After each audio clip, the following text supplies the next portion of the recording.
Hello, আমি Susmita. Miao ফ্যামিলিতে তোমাদের সবাইকে ওয়েলকাম।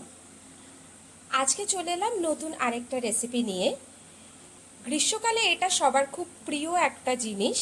বাড়িতে গেছিলাম, বাড়িতে অনেক আম পড়েছে গাছ থেকে, মা পাঠিয়ে দিয়েছে। তো চলো শুরু করা যাক। দেখতে পাচ্ছ এখানে নিয়ে নিয়েছি ছোট ছোট কিছু আম আর দুটো কাঁচা লঙ্কা। চলো এবার আমের খোসা ছাড়িয়ে নেওয়া যাক। আমগুলো সব খোসা ছাড়ানো হয়ে গেছে। এবার এটাকে একবার ধুয়ে তারপর সিদ্ধ করতে বসিয়ে দেওয়া যাক কুকারে। এই যে মাম্মা এটাকে ভালো করে ধুয়ে নিচ্ছে জল দিয়ে।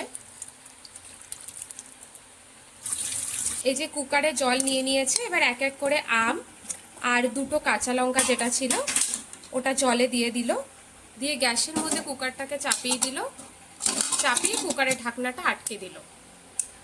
দুবার সিটি মারার পর এটাকে নামিয়ে নেওয়া হবে। এই যে এক সিটি পড়ে গেল আমাদের আমের, দুই সিটি হয়ে গেল। চলুন এবার নামিয়ে নেওয়া যাক।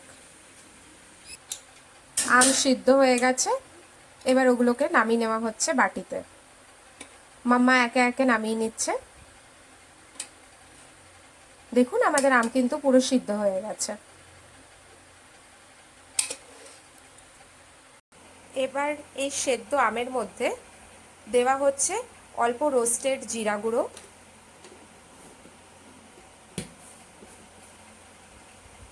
এখানে দেওয়া হচ্ছে সন্দক লবণ, যারা চান তো নর্মাল লবণও ইউজ করতে পারেন, আর দেওয়া হচ্ছে চিনি। এইবার এই পুরোটাকে মিক্সিতে দিয়ে আমরা একবার পেস্ট করে নেব। ও আরেকটা, এখানে দুটো কাঁচা লঙ্কাও দেওয়া ছিল যেগুলো আমরা আমের সাথে সেদ্ধ করেছিলাম। এই পুরোটাকে আমরা একটু ঠান্ডা করে মিক্সিতে পেস্ট করে নেব।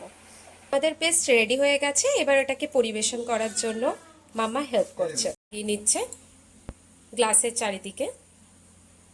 এরপর নুন আর লঙ্কা গুঁড়ো দিয়ে এখানে রাখা রয়েছে প্লেটের মধ্যে।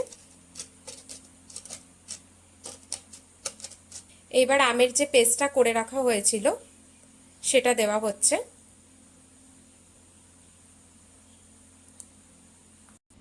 এরপর এর মধ্যে অ্যাড করা হচ্ছে বরফ।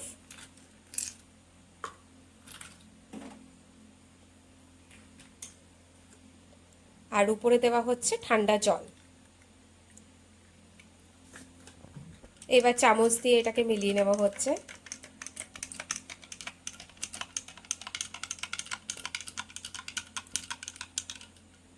এরপর স্লাইস করে রাখা একটা লেবু ওখানে অ্যাড করে দিল যাতে ওটা দেখতে সুন্দর লাগে।